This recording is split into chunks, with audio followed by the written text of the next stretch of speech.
Hey guys, Enigmatic Mr. L here to rank the Fire Emblem Lords based off how they are as characters, how I find them. This is a bit different from my usual content. Usually I try to be more objective, looking at things like stats, abilities, classes, weapons and weapon ranks, all that good stuff. Here the list is going to be much more subjective. Naturally, there are going to be some lords I place high up you might not like particularly. There's going to be some lords I rank relatively low you might like, and that's good. I think it's good to have like diverse opinions throughout. Also, a few things of note is what exactly constitutes a lord is a bit subjective. There might be a character, one or two characters in here you might disagree with them, me calling them a lord, and vice versa. You might have a few characters think I should have counted in it, and that's fair. One last thing to note is there will going to be some spoilers in this video, since I'm going to talk about like the characters as a whole, including sometimes like their actions at the end or near the end of the game. So you have been warned. If you're just curious what I have to say about a specific character, I will have timestamps in the description. And with that out of the way, let's just get on with the list. Starting with our first lord, Marth. Marth is kind, brave, heroic. He set the standard for Fire Emblem lords to come. Many lords, you could say, call them Marth 2.0, or Marth 3.0, 4.0, 5.0, etc. So for that reason, I could definitely see someone viewing him as like bland, like cliche, but he is the original. I kind of see him and Anna as like the poster child for the series. I do like him all right, even if I don't have too much to say about him. So I think like B, not great, but not really poor either. I think that's fair. In some ways, is better than Marth, or at least I like him better than Marth. In some ways, not as much. Big thing I like about is such as his upbringing. He was basically just raised as a farm boy, not really raised in nobility, so he can relate to the common man more. It has a nice story of like from humble beginnings, but then rising to a position of leadership, people trust in him. All of that's good stuff. Especially in Gaiden, kind of plays up his like tough guy attitude, like I'll crush those dastards. Pretty good stuff. But of course, you can't really talk about without talking about the late game reveal in Echo Shadows of Elincia that he was actually Rudolph's son, so he's been royalty this whole time. Some would say that undermines like the core themings of the game, like its anti-class message system. Others point to the fact that even if is technically a noble, he didn't have the noble upbringing. He still had to work to where he got. And some things are just a result of his birthright, like the royal sword he can use, but can also use like the killer bow upon promotion, and as can many characters, just villagers. And the killer bow is actually a more useful item than the royal sword. I can see where those people are coming from, but I think there's also just at the very end, like has a conversation with Berkut saying like the people of Regale actually like you better, they trust you more, but still gets to rule Regale because of his birthright. And of course, ignoring glitches like if you killed Duma using Nosferatu, the intended way to defeat him is wielding Falchion. And again, that's something he can only do because of his birthright. If it weren't for that, I'd place him a little bit higher, probably above Marth, but doesn't hurt too much, but I think below Marth. Better, or at least I like better than the Marth clones coming up, but not as good as the original, in my opinion. Celica is kind, brave, heroic, just like Marth, just like Beyond that, she's a little bit naive. People like to talk about like her agreeing with like Jeddah, who's like the obvious villain, and how like stupid that is. Even before you get to that though, it's like when she meets up with she wants to have a peaceful resolution of things, while wants to take the fight directly to Regale.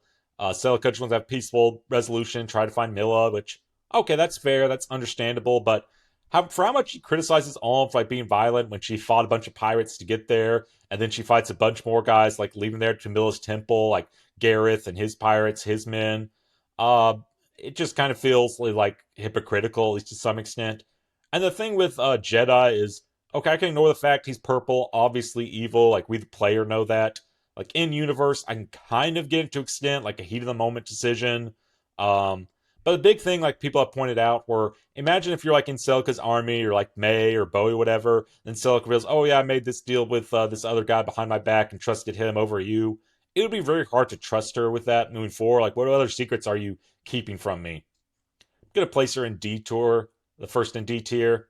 Not terrible, but don't care for her too much. Next, we have Sigurd, kind, brave, heroic, Beyond that, he's mostly known for his naivety, which he ends up like conquering castle after castle, which ends up forming the empire ruled by Arvis as a puppet leader, technically like Manfroy and Julius. Now, people have pointed out, like, if you go on Reddit, there's this, like, choose your own adventure, like, Sigurd dies at the end. It kind of points out hypotheticals where even if Sigurd took different actions, he might have ended up, like, in the same fate or worse. I can kind of see it, but, the hypotheticals that, choose your own adventure displays, they're just that. They're hypothetical. Maybe things would have gone, better if Sigurd had taken different choices. Big things for Sigurd for me is, like, people point out, like, that he, took Deirdre out of the forest, even though there's this, like, prophecy that she could bring, like, doom upon people. I can actually see him, like, dismissing that. If you'd heard, like, superstition about someone you were attracted to, you'd probably just dismiss it as just that, superstition. But something that doesn't get talked about as much is just Sigurd just instantly meets Deirdre and instantly falls in love with her. Like, the other lords, Marth and Sheeta, knew each other before the events of the game. Alm and Celica grew up together. Later on, we have, like, Leif and Nana have like a lot of time together. Eliwood and Ninian get to grow each other better over the course of the game. Eirika and Ephraim, well, maybe it's best not to talk about those, but the point is, it's just the romance didn't really feel very believable for being such an integral part of the game. I think Kaga said there were plans to really like flesh it out. They got scrapped, but it doesn't change the fact that it was rushed. And there are just things like, okay, he sets out to rescue Dane, and then he rescues her, but he still continues to like conquer castle after castle in self-defense. And you can make the argument that maybe if he just like head back to like his home castle, like there's that Reptor and Langbulge like conspiracy against him, they would have brought that, but Sigurd doesn't know about that. Like in the moment, it's like, okay, we have what we have here for. Are we just going to continue conquering castles? We're going to head back, now clear our objective. A little bit better than Celica, just because I can kind of see where he's coming from. He did have some tough choices, but don't care for him too much.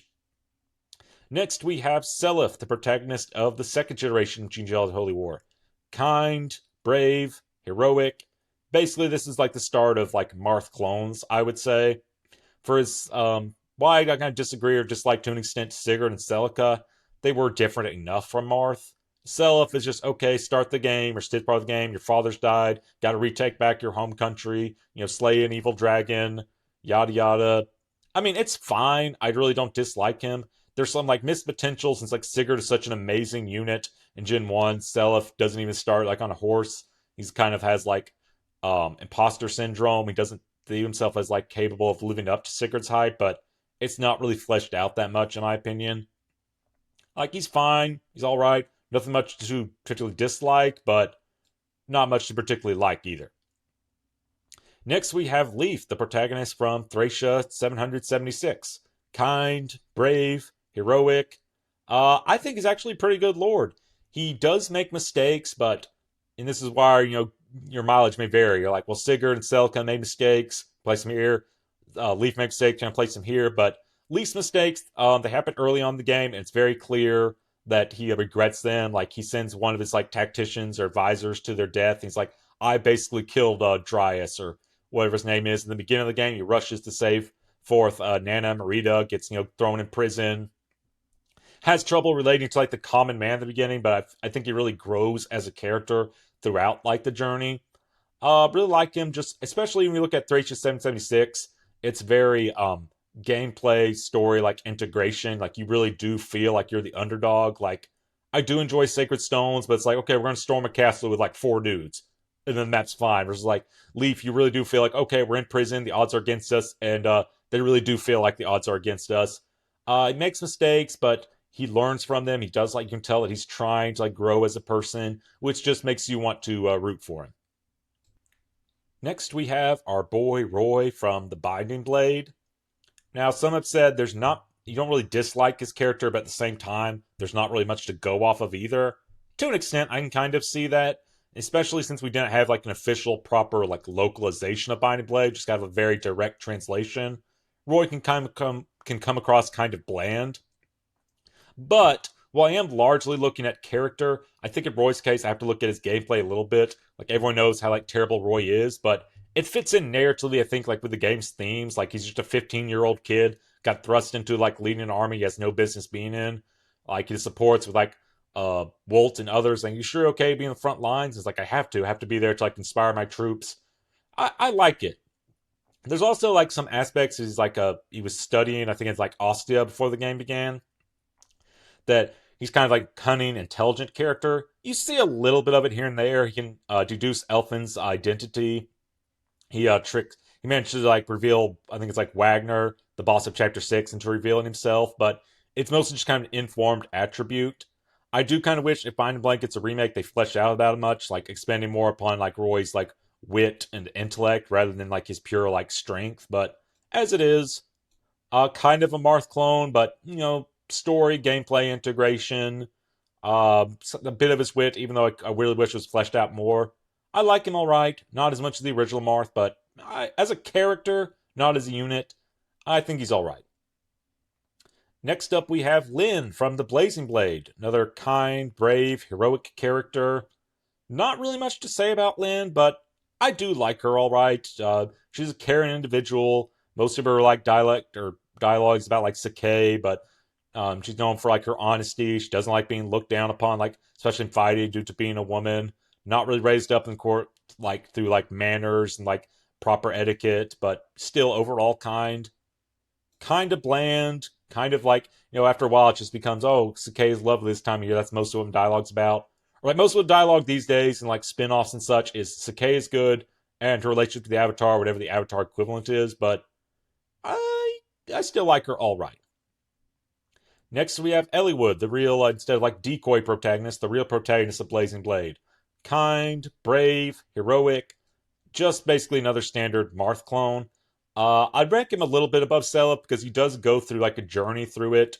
Unlike Seliph, who's like dad's dead right at the start of his adventure, like Eliwood sets out on a quest to like find him, experiences the grief like firsthand. Then experiences like grief upon losing Ninian, even though her being brought back is kind of dumb, but oh well. Overall, perfectly fine character. Next up, Hector, brave, heroic. I mean, kind of kind. He is good. He's like on the side of justice, but he's also like very brash, very reckless, and that's why we love Hector. Like pretty much everyone loves Hector. Definitely my favorite of the lords. It's like nice companionship, nice camaraderie with Eliwood, but just generally like it's nice seeing like this character that's not a direct Marth copy, even though I do like them all right. Just it's like just a bit of like edge, kind of like some would say he's good, but he's not soft, which I do kind of like those characters. Next up, we have Eirika from the Sacred Stones. Kind, brave, heroic.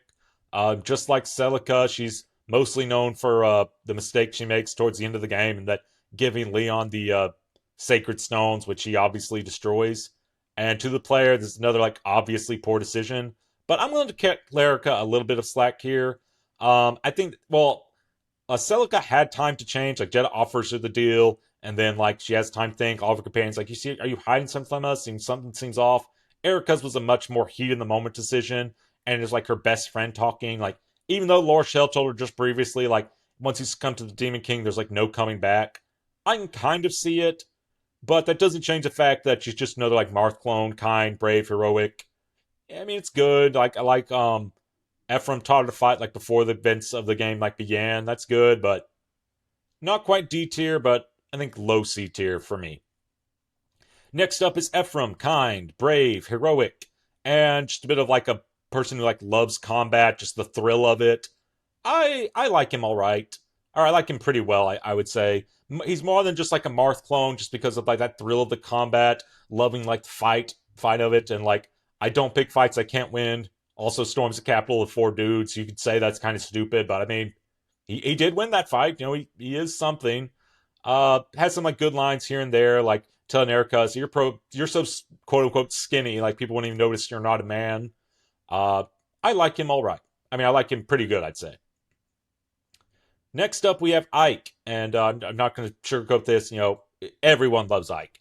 For very obvious reasons. He's the first character, kind of did it, but towards the end, it's revealed that he's royalty. Ike's just straight up like a mercenary, just a normal dude, obviously able to relate to the common man, just being like rising through the ranks, being like promoted to lord. As like journey is very impactful. He's very like brash, kind of like Hector. He like openly tells like Sanaki off. He makes mistakes towards the beginning. He calls like the Lagoose subhumans, but it's just because it's acting more of ignorance than malice. Like he doesn't know what else to call them. You kind of like root for him, like despite him like his mistakes and like growing as a character. Only real problem with Ike is I would say by the time you get to Radiant Dawn, while he had a lot of character growth in Path of Radiance, Radiant Dawn, he's almost just like a generic Marth clone. But even then, he's not bad, I think, in Radiant Dawn. He's just fine. But just for like Path of Radiance alone, I don't think I could give him anything less than S tier. Next up, we have Elincia, which obviously some people would debate, does she count as a lord? But, I mean, she has no ability. She's a game over condition in Path of Radiance and Radiant Dawn. For at least until, I think, Tower. She's not a game over condition, but she's the leader in Part 2, more or less. Leader in, like, part of the Part 4 maps, while Micaiah and Ike are leading their forces. And, I'm going to count her. Elincia is pretty similar to, like, Nina from like Shadow Dragon, just someone who accompanies like Marth, or Guinevere, someone who accompanies Roy. If it weren't for the fact that she was playable, I think she would be like more or less forgotten. Like you don't really see many people talking about Guinevere that often. But unlike them, she actually does join the front lines, and she has some competent, like has a brave sword, can heal. Even though I'm not really looking at gameplay. Then when Radiant Dawn, you see her trying to adjust to being like the new queen. She has some like struggles. And I do like, even when she's like faced with like, hey, release me from prison or I'll kill like Lucia. It's like, no, I'm not going to sacrifice one person for like the sake of a nation, which a lot of other lords would do. That's pretty interesting. She does get bailed out by Ike, but oh well. Not really. I don't really dislike her, but again, kind of, if it weren't for the fact she's playable, she'd be largely forgotten. I think she's fine. Stuff in Radiant Dawn is kind of interesting, but not enough to place her much higher. Just kind of like a fine, kind, brave, heroic Lord character. Not much to say about her. Micaiah, kind, brave, heroic, known as like the Silver Maiden, inspires like all of the allies around her. She's quite literally like draining her life force and like her sacrifice ability, which you see in like cutscenes as well as gameplay, story gameplay integration. I do like that she's like a flawed character. Like as much as we like Ike, and from her point of view, it's like Ike's the one that's basically responsible for making Dayan like a subordinate to the Big Known Empire. So she has some aggression towards him. She has some like good lines, like with Soth was like, "Oh, Ike, leader of the Grail mercenaries, hero of Korea, and father of Soth's children." Good stuff. And then in part 3, I do kind of like how she's like backed into a corner. It's like, okay, could I fight in this war, which I obviously know is wrong, but if I don't, like all my people are gonna die. Kind of like a Camus archetype that you get to control. You could argue that she didn't make the right decision, but I do think it's understandable. Then in like part 4, it's just okay, she's a mouthpiece for the goddess, just kind of like forget about her. Overall, a bit more interesting, I think, than like some of the Marth clones. And by kind of part 4, just kind of falling off and flawed character, even though I kind of understand it more than like these two, like Sigurd and Celica, but it's like she still was like fighting a war that was obviously wrong. Think C tier, top of C tier spine. Next up, we have Kris, or Cringe. Kind, brave, heroic. You could debate he doesn't count as a lord. He doesn't have like the noble class line, but he is a game over condition. It's like, I'll count him. The thing with Kris is that he's like so close, in my opinion, to working. And I don't hate him, but I can't say I particularly care for him. Like, I do kind of like the idea in theory. It's okay, what if we had Mystery of the Emblem? It's mostly about Marth's story, with just a little side mode of like the Avatar character. He's basically just a hired hand fighting in Marth's army. And so, okay, that's good. Like, the problem is, he should have just stayed to the sidelines, like in his like exclusive like guidance chapters, focus on him. Then in like the main story, he doesn't really like appear at all because he's just like, I'm just some hired hand in Marth's army. Leave it to the other characters. And then especially when you get to like support conversations, like pretty much every character is like, wow, Kris, you're so amazing. Wow, Kris, how cool you are. Wow, Kris, you can do everything. And I get it. It's kind of pandering to the player base, but it does get tedious. I really just think I just drop him from the main story, keep him in the sidelines, make the support conversations like about the other characters, like Kris learning about them, and it could be here, even here somewhere. But as it is, I think they missed the mark. Much better Avatar unit, in my opinion. Robin, another kind, brave, heroic, character, but the difference between him and Kris is like night and day. Robin, in all of his like support conversations, he kind of plays like the straight man to like the wacky characters he's like interacting with. It's not as heavy on the avatar worship. Does kind of have like some symbol of a like personality, even though it's kind of like an amnesiac blank slate. You can see him really skilled with strategy, turning like the boats into like flaming missiles, basically to attack the other ships. Dividing his forces into small force to attack Wolhart, with a larger team attacks Yenfei. You get to like see it firsthand, like his strategy. I do like that. Still, kind of bland. Still just kind of like an avatar, like blank slate character, but I do like him a good amount. Much better than Kris. Not as much as like the Lord's like fleshed out with character, at least in my opinion. As much characters you can get as a Lord of Fire in the game, but pretty good. Chrom, kind, brave, heroic. I don't know if this is a controversial take or not, but I quite like Chrom. I've heard some people call him Marth 2.0, which Chrom 2.0, come on, he's got to be at least like 3.0. But I think the big difference between him and Marth, in my opinion, is just like his anger, like his rushness. Like, Basilio kind of calls him out on this. It's like, we don't want to rush like headfirst into a trap. You kind of see like his father wiped out like all of the like Grimble, so like he was kind of labeled like a terrible king, but you kind of see some of his father's blood in him, and just like his aggression. And even though you could debate whether or not like the spot pass characters are canon, I do like seeing how much he's grown when he like fights the Mad King like Grangle and that spot pass character. He's like, killing you now bring no satisfaction. It's like, my sister like wanted this. It's like he's still somewhat static, just like as lords have to be, because you don't know when the support conversations could happen at any point in the story. But I do feel like him more than any character in his game, which isn't saying much. I feel like he's the least static character. He grows, he goes through an arc as the game progresses. Pretty good, I'd say. Next up, we have Lucina, kind, brave, heroic lord. I do kind of like that she's very similar to Chrom, but she's not an exact carbon copy. You don't see as much of her like anger and aggression as with Chrom, even though you do see a bit of her like impulsive decisions, like sort of deal, like is she gonna like rush to kill Robin, that sort of thing. Some people have said she's like flat as a character, which as with all these things, I can see it both ways. That's fair, but I do kind of like she has some of her father's quirks, like they're reckless in combat. Shows a bit more like other side, like her supports with her mother show like she doesn't know anything about fashion, just being from like a war-torn wasteland. Her supports with female Robin are pretty funny. Kind of shows she has a bit of like a childish side to her. Pretty good. Still in some ways just a Marth clone, but I still like her a bit. Next up, we have Corrin. Kris is often thought of as like textbook Mary Sue, and I think Corrin's often thought of as like, or Kris is often thought of like textbook Gary Stu. Corrin is often thought of as textbook Mary Sue, or I guess you could flip flop them so they could be either gender. There are some things to like about Corrin, but it's mostly like good idea in theory, terrible execution. What I think they were aiming for with Corrin is a naive pacifist, which focusing on those two traits would like help her stand out from like some of the other Marth and Marth clones, but they don't really do like enough with it. I think Corrin is at their most tolerable in Birthright. It's like, well, my father's obviously evil. He tried to kill me. Even though Hoshido has his problems, I think we should, try to kill him. Like, it's fine. If it was just like Birthright Corrin, I think it could be like here somewhere, but Revelation Corrin gets like even messier. They have the opportunity to like call her out in her flaws when she rushes over to like Anthony's aid and reveals he's a traitor. It could have been showing that she's quick to trust others, but that trust is also like her downfall, and just like the others rush to her aid, but instead she has to like save the day. It's like, oh, I left them a note. If I don't come back, Anthony's evil because I can't do anything wrong. There's that.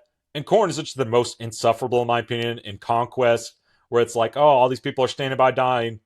Well, too bad, can't do anything about it. Well, I can tell my siblings that obviously the father is obviously evil. It's like, I have them sit on a chair and just like conquer an entire nation to do it.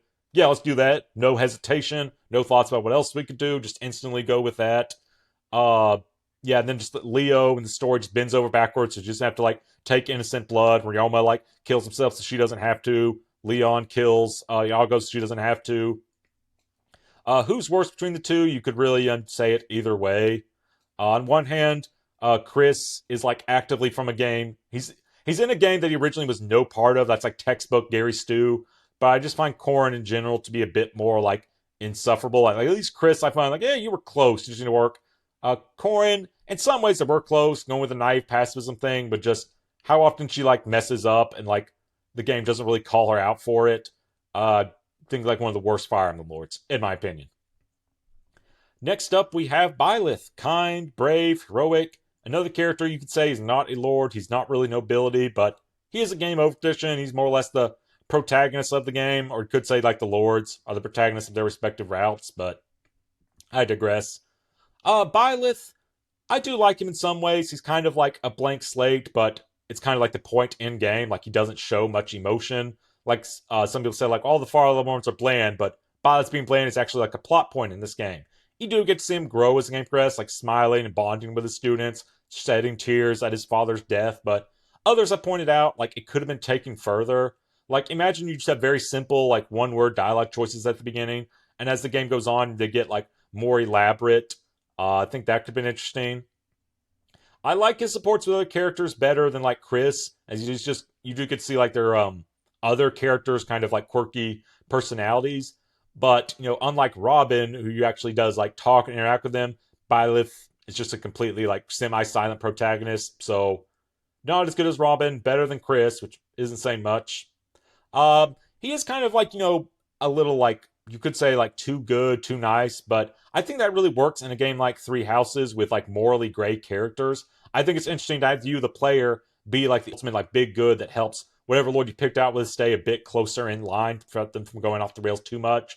Because you have, like, the savage Dimitri, the scheming Claude, and the conquering Edelgard.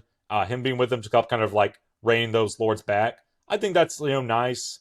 Enough to put him, I think, like, at about the top of C tier. Next up, we have Dimitri. Kind, brave, heroic. At least, before the time skip, then he just becomes, like, a psychopath, but I'm not going to sugarcoat it. Dimitri is definitely my favorite Fire Emblem Lord, possibly even my, like, favorite Fire Emblem character in general. Like, if they just kept him how he is, like, pre-time skip, without, like, the chip on his shoulder, like, kind of, like, showing some signs of darkness underneath, he would have been fine. Like, alright, it's another Marth clone, we're doing this, but, it's fine. It is what it is, but, see him just completely, like, lose everything, just, like, gradually losing his sanity, then completely snapping when he finds out Edelgard, his stepsister, is the Flame Emperor. Like, being reunited with him, he does have some really cool lines, like, some cool crit quotes when he's in his, like, edgy phase, like, hunt them like animals, or I think that's, like, a Gambit quote, but still. A lot of people say his, like, redemption is rushed, which, I kind of get it. They had kind of had to make him be an edgy boy or not. He's like, he's either able to have support or not. He's either able to be tutored or not. I kind of get it, but you do see some, like, hints of it even before Rodrigue's death. Like, when he finds Dedue, he's, like, so overjoyed to see him. He's like, don't throw your life away again. During that same battle, like, Byleth kind of calls him out on this and say, aren't you happy we won? And he's just like, I don't know what I want. There's also this fact when Rodrigue gives him, like, the Aaron bar, he's like, pauses, says thank you. You can see hints of the old Dimitri even before Rodrigue died. I just love his character arc, like, struggling with his demons, like, falling into them, and ultimately, like, overcoming them. I just really like him as a character. If you saw my, like, controversial farm takes, I said Claude is a bit, like, uninteresting. I think that's true just in the context of missed potential. Like, we're talking missed potential, he's, like, here somewhere. But on his own, I think he's, like, I like him. He's kind, brave, heroic, but he's also, like, friendly, not as, like, stiff as, like, these other units, just kind of keeping things loose, smiley, jokey. I do like him as a character. You do get to see some of his, like, tactician brilliance, like when he, the monsters on attack set on fire. That's something that makes much more sense in Claude's route than, like, Dimitri and Silver Snows. It makes sense that, Claude would come up with this. Maybe not so for, like, the others, but by and large, I think the thing kind of holding him back from, like, being higher is just, like, Dimitri's route, you can't have it without Dimitri. It's about his redemption. Edelgard's route, you can't have it without Edelgard. It's like her story. Claude's route, you absolutely can. They did. It's called Silver Snow. Same thing with, like, the bosses of the routes. Like, Dimitri finding Edelgard is pivotal to his whole journey, like, ultimately fighting this character. He's, like, had, like, deep feelings of revenge, then wanting to, like, forgive, establish peace. Edelgard's whole deal is, like, overthrowing, like, the church. So it makes sense that the final battle is against Rhea. Some would say it should have been, like, against the, those who slither in the dark, but I think thematically it makes more sense Rhea either have, like, those who slither in the dark to be, like, kind of a pre-thing. Maybe they should have done that, but I digress. And then Claude's final boss is just like this old man that pops out of nowhere. Like the theme music is great, it's a cool battle, but doesn't really have anything to do with like Claude's journey. But even though if his story, his route doesn't have to do much with him, could have been a lot better. Wish they would have fleshed out more of like his scheming things, make him a bit closer to grayer, like Dimitri and Edelgard are. I still do like him a fair bit. Next up is Edelgard, and this calls for something. One moment. Add row below, above. Oh. E is for Edelgard. Yeah, that sounds good. Maybe make it purple. Yeah, that sounds good. So, Edelgard, you could argue that she has good intentions. Like, you see the crest system like firsthand, how much the damage it's doing, but it doesn't change the fact that she's literally like going around conquering nation after nation.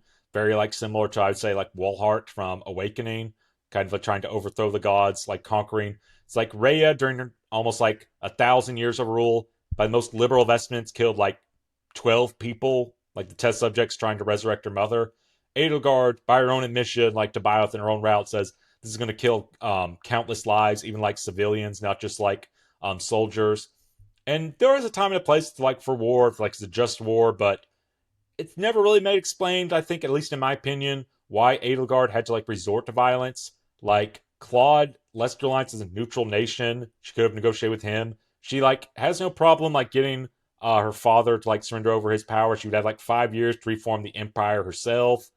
Even though the Holy Kingdom of Fargus, it's like Holy Kingdom, Dimitri expresses like regret over things like he doesn't disagree with House Gloucester kicking out Miklon. Could have had negotiations with them to kind of had more slow reformations without like killing anyone.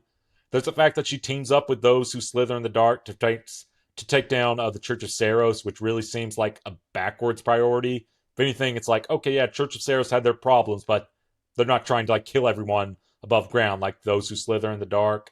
And then, of course, in her own route, when the those who slither in the dark like that launch that ballista weapon, she kind of lies in her own route about like, oh, it was actually Rhea's who did this, even though she gets on to Rhea for lying about history. And a lot of things like she says about the church, it's like they're trying to like establish like power. That's the thing they want rule. It's like, and she's the one expanding Dresden Empire to cover like all of Fodlan. Yeah, do not care for Edelgard. And last but not least, we have Alear. Don't really care too much for Alear. It's basically just like, a protagonist, kind of blank slate character almost, like has some amnesia. But unlike, Robin, I do kind of like having their supports, play out. Most of their character. But Alear kind of feels like, be careful what you wish for. It's like, wow, I wish Byleth, spoke more than the supports. Whereas Alear, they do speak more, but they just feel so bland and boring. Yeah, you could see them as just kind of a, like, Marth clone, maybe like C tier, but I don't hate them. They don't, like, I don't think they're as flawed as these other characters, like in D tier, hence why they're above them, but they're just kind of so bland, boring, and uninteresting. Basically, just in a nutshell, S tier, love these lords, amazing, they're my favorites. A tier, I like quite a good amount of bit. I like these characters. B, yeah, I like them all right. They're pretty good. C, like, they're fine. They're okay. D tier, I find kind of just lacking. It's like they find them problems in their own ways. And then there's Edelgard, who I despise with a burning passion. Anyway, that's going to do it for this list. As always, thank you so much for watching. This is Enigmatic Mr. L, signing out.